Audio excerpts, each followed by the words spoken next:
তবে অক্সিজেন কিন্তু অনেক কম এখানে, শ্বাস প্রশ্বাস নিতে কষ্ট হবে আপনাদের। ট্রেন থেকে নেমে আমরা একটি গাড়ি রিজার্ভ করলাম। সেই গাড়িতে করে আমরা গ্যাংটকের উদ্দেশ্যে রওনা হলাম। নিউ জলপাইগুড়ি স্টেশন থেকে আমাদের এই গাড়িটি রিজার্ভ করা হয়েছিল। সেখান থেকে মনোরম দৃশ্য দেখতে দেখতে আমরা পৌঁছে গেলাম রংপুর চেকপোস্টে। এটি রংপুর চেকপোস্ট। এই অফিস থেকেই পারমিশনটি নিতে হবে। যে কেউ আসলে এখানে আসলেই ওনারা ফর্ম পূরণ করে ওনারাই পারমিশন দিয়ে দিবে। শুধুমাত্র পাসপোর্ট নিয়ে আপনি আসলে কোনো ফি এখানে প্রযোজ্য না। আর যাওয়ার সময় ওই কপিটি দিয়ে আবার এখান থেকে ডিপার্চার করে নিতে হবে।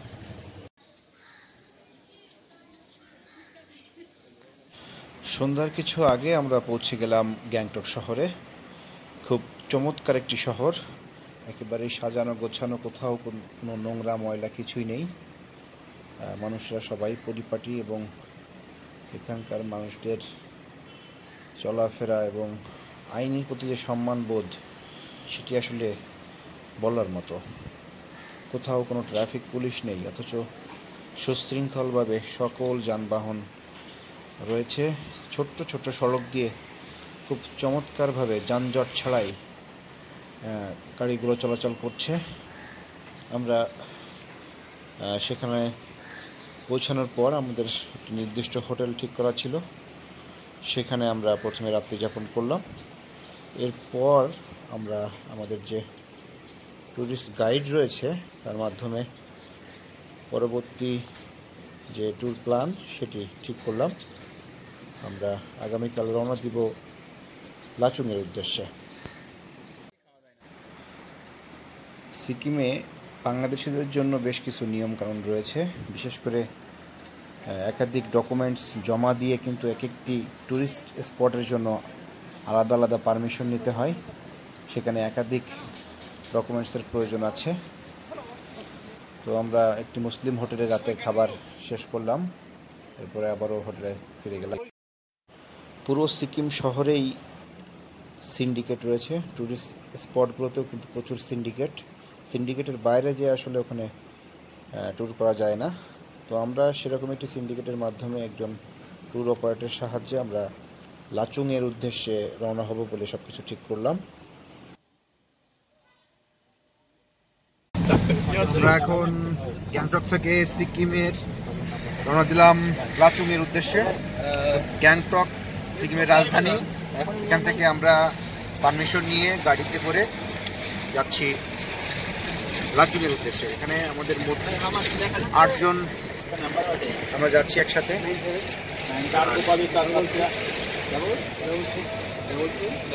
আমাদের প্যাকেজটা হচ্ছে 1 রাত 2 দিনের। সারাদিন আমাদের সফর করতে হবে এই গাড়িতে। সন্ধ্যা নাগাদ আমরা লাচুংয়ে পৌঁছাবো। এর মধ্যে দুপুরে যাত্রা বিরতি রয়েছে, দুপুরের খাবারের ব্যবস্থাও সেখানে রয়েছে। তবে এখানে ভাত খুব কম পাওয়া যায়।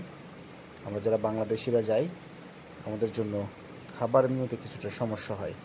গতকাল রাতেও আমরা যেটা বলছিলাম যে গতকাল রাতেও কিন্তু আমাদের সমস্যা হয়েছিল।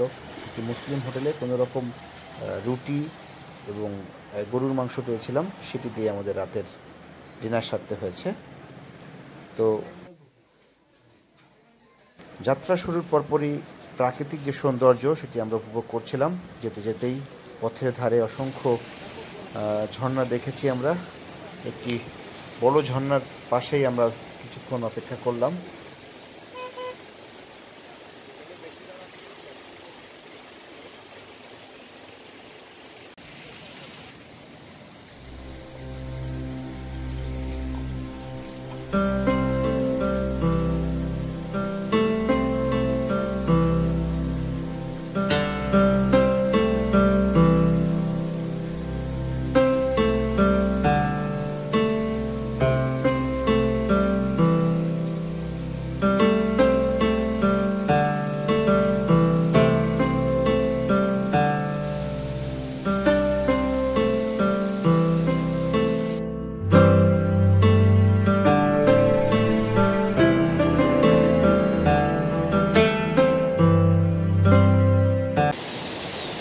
আমরা যাচ্ছি গ্যাংটক থেকে লাচাংয়ের উদ্দেশ্যে।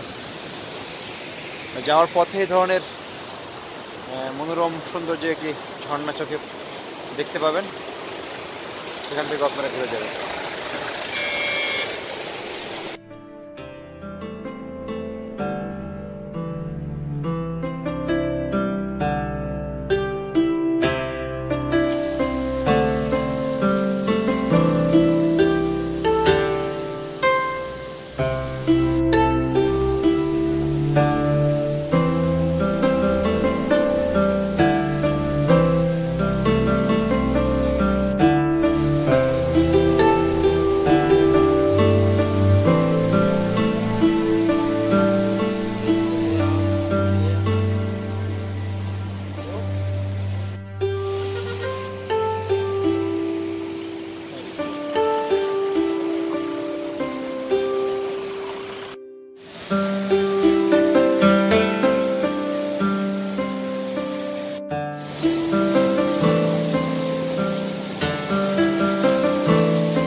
পথের দুই পাশে মনোরম দৃশ্য দেখতে দেখতে আমরা সন্ধ্যা নাগাদ পৌঁছে গেলাম লাচুংয়ে। সেখানে আমরা রাত্রি যাপন করব।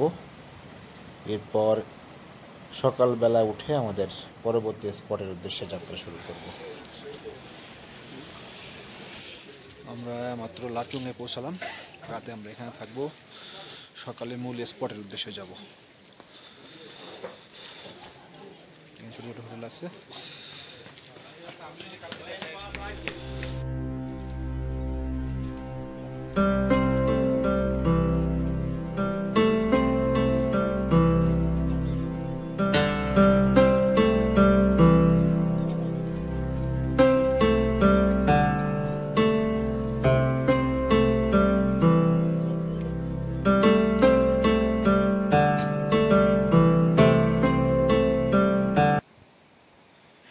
প্যাকেজের অন্তর্ভুক্ত রাতের খাবার খেয়ে আমরা রাত্রি যাপন করলাম হোটেলে। পরদিন থেকে আমাদের মূল সফরটি শুরু হবে।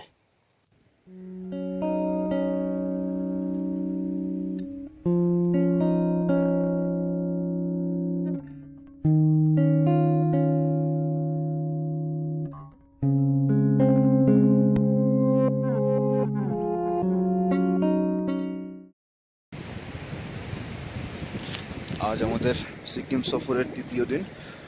আমরা এসেছি লাচুং। চারিপাশে বরফে ঘেরা পাহাড়। আমরা লাচুং যে হোটেলগুলো রয়েছে সেই হোটেলে অবস্থান করছি। প্যাকেজে আসতে হবে মূলত এখানে, প্যাকেজেরই অংশ এটি। আমরা এখন বাজে সকাল 6টা। একটু পরে আমরা মূল স্পটের উদ্দেশ্যে রওনা দিব। চারিপাশে বরফে ঢাকা পাহাড় দেখতে পাচ্ছেন। ছোট্ট শহর, মাঝখানে ছোট নদী বয়ে গেছে। এই নদীর দুপাশে মূলত শহরটি গড়ে উঠেছে লাচুং। মূলত এখানে পর্যটকরা এসে রাতে অবস্থান করেন, সকালে মূল স্পটটিতে যান এবং স্পটটি দেখে তারা মূলত এখান থেকে অনেকে 2 রাতের প্যাকেজ করেন, অনেকে 1 রাতের প্যাকেজ করেন। এটি দেখেই সবাই আবার গ্যাংটকে ব্যাক করেন। প্রচণ্ড ঠান্ডা এখানে, শীতের পর্যাপ্ত জামা কাপড় নিয়ে আসবেন এখানে আসার সময়। আসলেই বরফ দেখতে পাওয়া যায়। মূলত ইউনথং ভ্যালি নামে একটি পর্যটন স্পট রয়েছে, সেখানেই বরফ দেখা শুরু হবে আমাদের। এছাড়া যে সময় তুষারপাত হয় সে সময় আসলেও কিন্তু এখানে সব জায়গাতেই বরফ দেখা যায়। তো আমরা সেই বরফের যে স্থানটি রয়েছে ইউনথং ভ্যালি, সেখানে যাওয়ার উদ্দেশ্যে আমরা রওনা হলাম সকালের নাস্তা শেষ করে। বেশ সময় লাগবে, যদিও আমরা ঠিক সেই স্থানটি পর্যন্ত পৌঁছাতে পারিনি শেষ পর্যন্ত।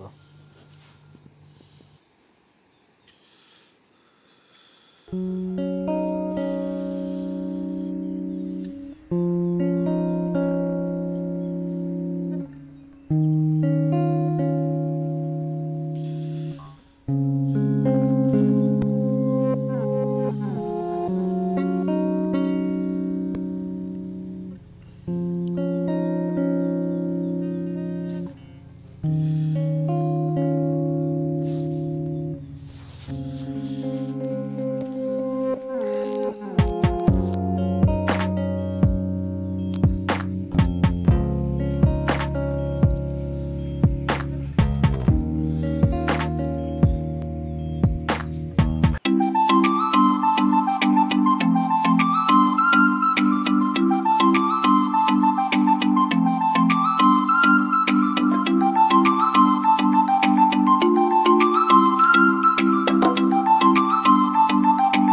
এখন রয়েছি সিকিম প্রদেশের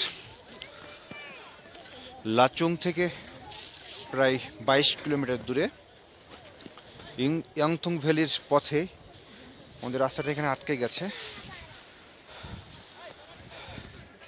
দুটি পাহাড়ের মাঝখানে।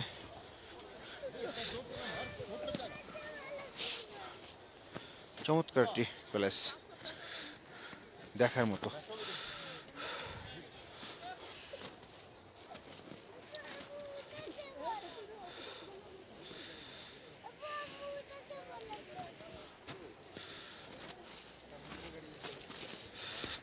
বরফের উপরে দাঁড়িয়ে আছি।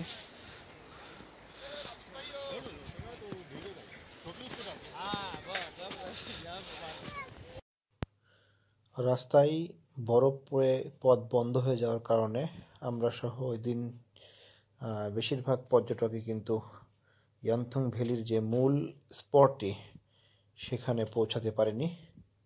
তো বাধ্য হয়ে সেখান থেকে ফিরে আসতে হলো। আসতেই যে সমস্ত স্পটগুলো পেলাম সেগুলো কিন্তু বেশ চমৎকার ছিল।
আমি বাংলাদেশ থেকে সিকিমে বেড়াতে এসেছি। এর আগেও আমি দার্জিলিংয়ে এসেছিলাম, কিন্তু তখন আমাদের বাংলাদেশিদের ঢোকার অনুমতি ছিল না, যার কারণে আমি এখানে আসতে পারিনি।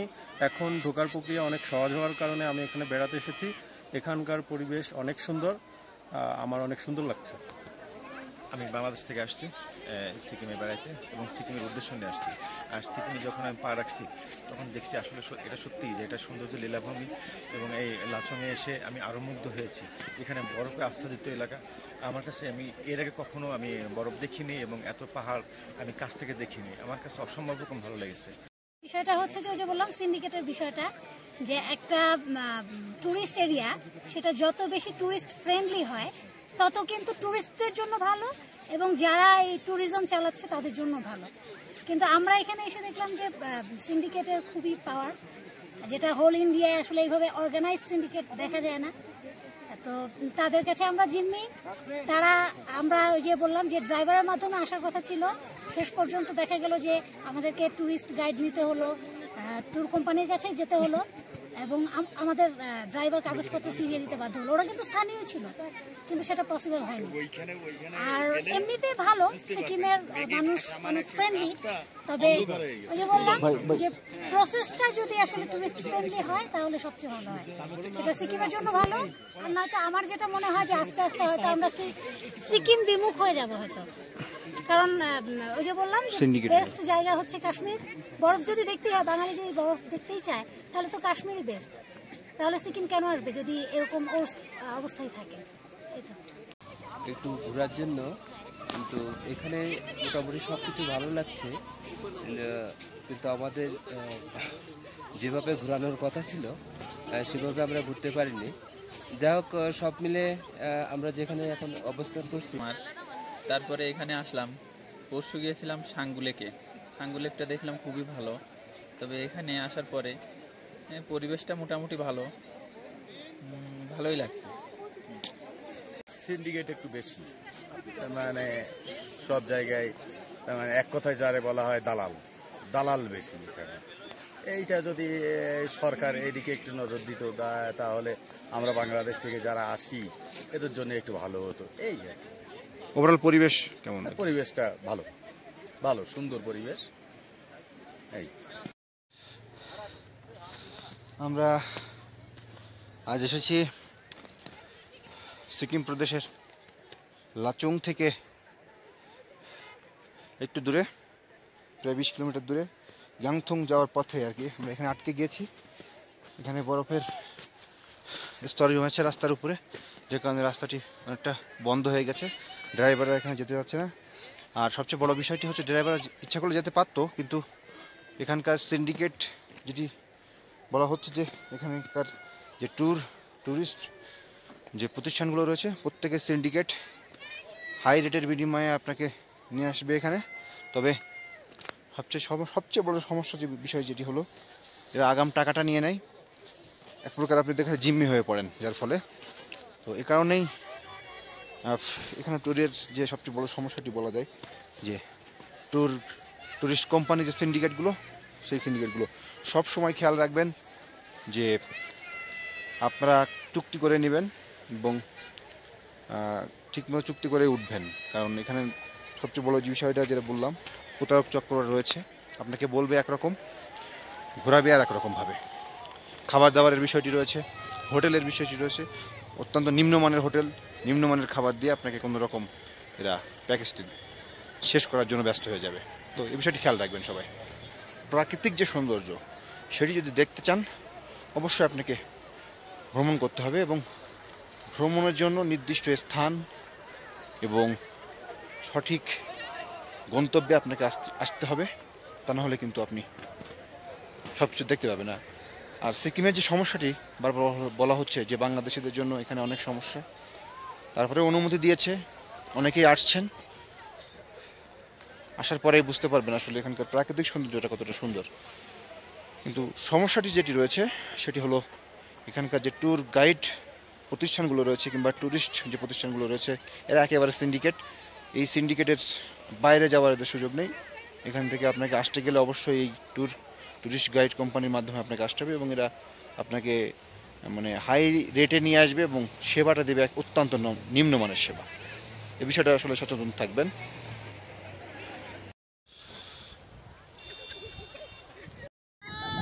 কেমন দেখলেন সিকিম? আমি ঢাকা থেকে আসছি, আমি আমার ফ্যামিলি নিয়ে আসছি, আমার ওয়াইফ, দুটো বেবি আছে, ওদেরকে নিয়ে আসছি। আমরা খুবই এনজয় করেছি। প্রথমে আমরা সিকিম গ্যাংটক গেলাম, তারপর ওখান থেকে আমরা কাটাও আসলাম। কাটাও খুব সুন্দর, কাটাও আমাদের কাছে অনেক ভালো লেগেছে। কাটাও প্রত্যেকটা পাহাড়ে আপনার আইসে ঘেরা ছিল, পাহাড়ের পাদদেশে আইস ছিল, আইসের তারপর অনেকগুলো ফলস দেখেছি আমরা। এখন আমরা আসলাম হচ্ছে ইয়াংথাং ভ্যালিতে। ইয়াংথাং ভ্যালিতে অনেক সুন্দর, চারদিকে যে আপনারা দেখতে পাচ্ছেন যে ভিউগুলো, পাহাড়গুলো সবগুলি আপনার বরফে আচ্ছাদিত। আসলে খুব সুন্দর এরিয়া, খুবই সুন্দর। কোনো সমস্যার সম্মুখীন হয়েছে? সমস্যার আমাদের ওরকম হোটেল খাওয়ার ওরকম ভালো হোটেল পাই না এই জায়গায় আমরা, আর মোরলেস আদার্স ঠিক আছে।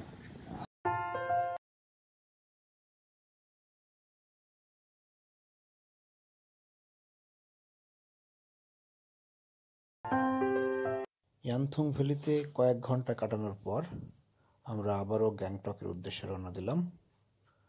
এর পরবর্তী সফর হবে আমাদের সাঙ্গু লেক। পরবর্তী পর্বে আমরা আপনাদেরকে দেখাবো সাঙ্গু লেকের ভ্রমণের দৃশ্য। আপাতত বিদায় নিচ্ছি, ভালো থাকবেন সবাই।